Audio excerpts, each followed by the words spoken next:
Dearly beloved members of the X3 Club, we are gathered here today to mourn the loss of a WWE superstar who recently got ended tonight.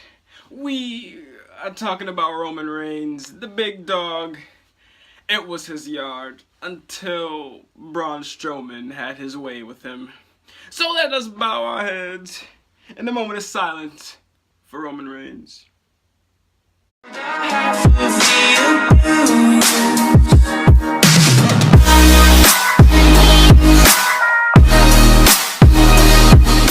What's up, X3 Club? It's me, X3, and last night we had Payback, and it was pretty decent. It wasn't a great show, it wasn't an amazing show, it wasn't bad. It was just kind of decent. So I'm going to give you my thoughts on Payback from last night. Alright, so the first match of the night was Chris Jericho versus Kevin Owens for the United States Championship, and there's a lot of confusion around this match because the stipulation was if Chris Jericho wins, he goes over to SmackDown Live as United States champion,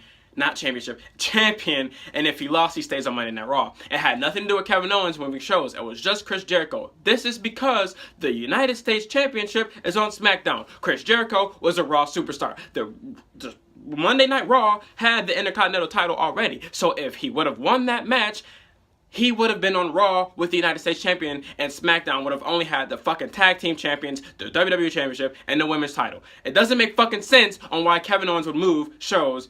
It wasn't confusing at all. I understood the whole time. Chris Jericho won via the Walls of Jericho. It was great. It was a pretty good match. Now he's on SmackDown Live. Kevin Owens is still on SmackDown Live. It's not that hard of a concept to understand. Really.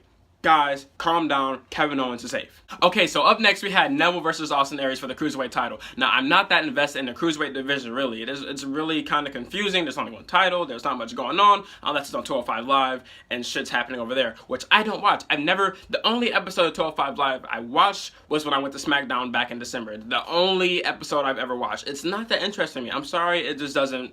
It's not clicking with me. But anyways, this was a pretty good match. I enjoyed it. Austin Aries and Neville, phenomenal chemistry in the ring. It was great. There's a lot of cool spots, but my favorite spot of the night was Neville receiving the most brutal fucking chops I've ever seen anyone get in my life. I mean, it was so loud, and he was just open-handing the fuck out of Neville's chest. It was crazy. But the ending of the match was, I don't know how I feel about this. It doesn't bother me that much because I'm not invested in this division that much, and I don't care who has the title, but Austin Aries had Neville in the last chancery, and he was about to tap, and he grabs the ref so he wouldn't tap, but then he just throws the fucking ref to the other side of the ring. He just throws the fucking ref. The ref is like, yo, what the hell?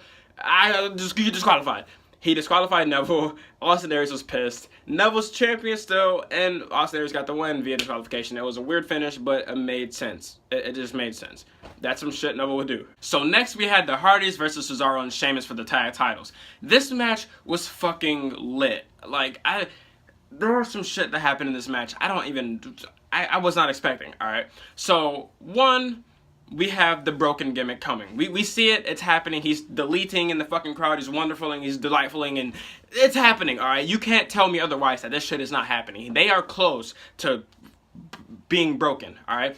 But this match, Sheamus and Cesaro was not playing no fucking games. Sheamus kicked the fuck out of Jeff Hardy and kicked his tooth out of his mouth.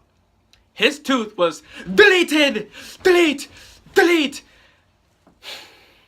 Delete! Alright, but seriously though, it was a pretty good match. I enjoyed it because I love the Hardys. Sheamus and Cesaro are also an amazing tag team. And there's another point of this match where Matt Hardy got busted open too. I don't know where it happened and when, but this dude was bleeding like under his eye or like on the top of his head and it went down his eye.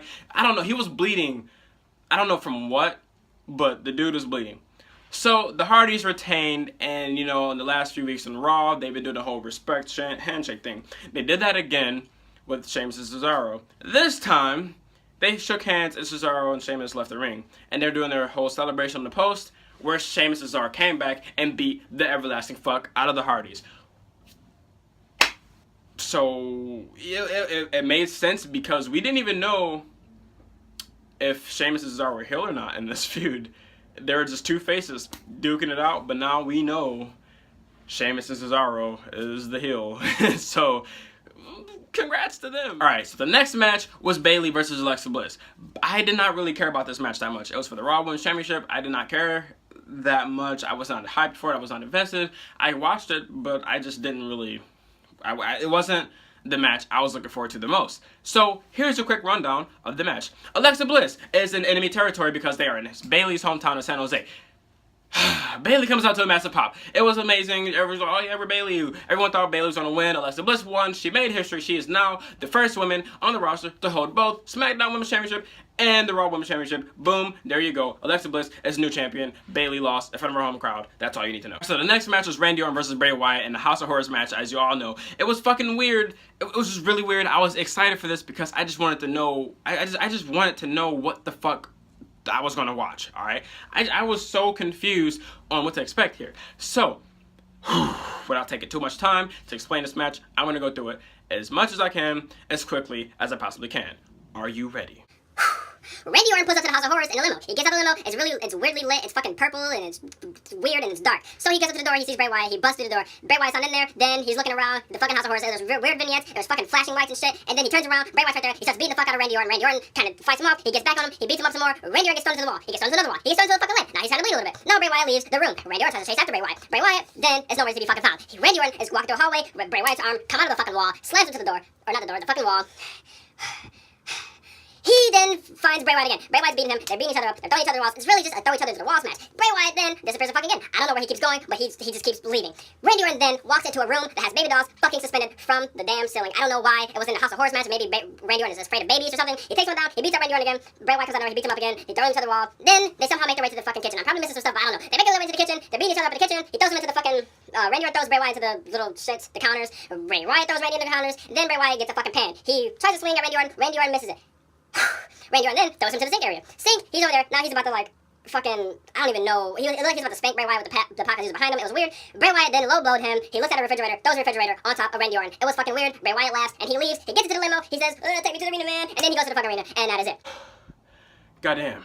Alright, next match, we have Seth Rollins versus Samoa Joe. I didn't care about this match. Seth Rollins won.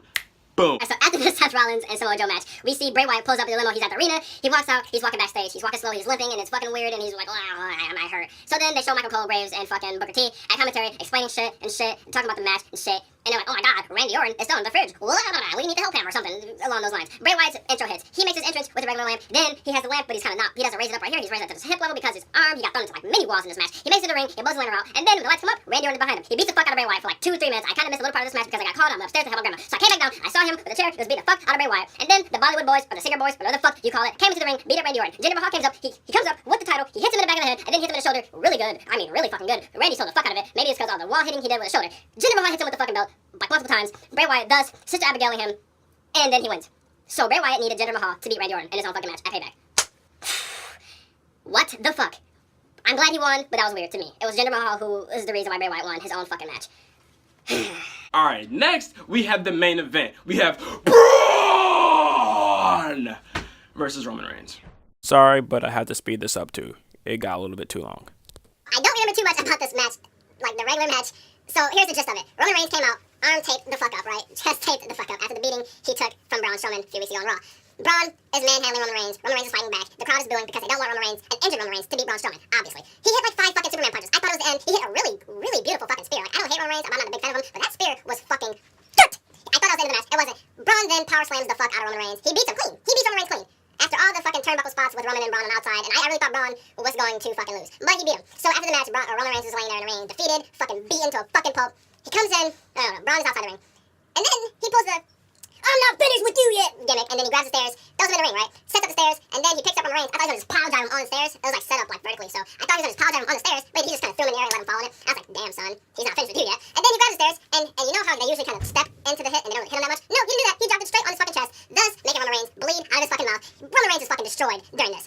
Now, Payback is closing, and Roman Reigns is like, oh god, and he has like blood on his fucking arm and shit. Then you walk into the back, they're like, hey Roman, get on this fucking stretcher. He's like, and he's not. He's like, I'm Roman Reigns. I don't want to get on the stretcher. And he fucking leaves. But all in all, I really enjoyed Payback, even though it wasn't the best pay-per-view event they made this year. So it was like a C-, 7 out of 10. It wasn't bad. It wasn't great. It was decent. Well, that's all the time I have for this video. If you enjoyed it, please leave a like, subscribe if you haven't already, comment down below your thoughts on Payback. Be sure to follow me on Twitter at X3 with 4 E's. You see it in the beginning of my videos every time. I tweet a lot about WWE, I tweet about my life, I tweet about hockey, I tweet about a lot of shit. I tweet a lot, but it's a good follow. You should follow me on Twitter. You will know when I make videos, and you will laugh, and you can talk to me. Share this video with your friends, share it with your family, share it with anybody, share it on Twitter. It helped me grow, it helped my numbers grow, it helps me feel good with people enjoying my content and all that stuff, and it motivates me to make more videos in the future. Whew, that was a mouthful. I'm X3 for the X3 Club, telling you guys to take it sleazy, and I'm out.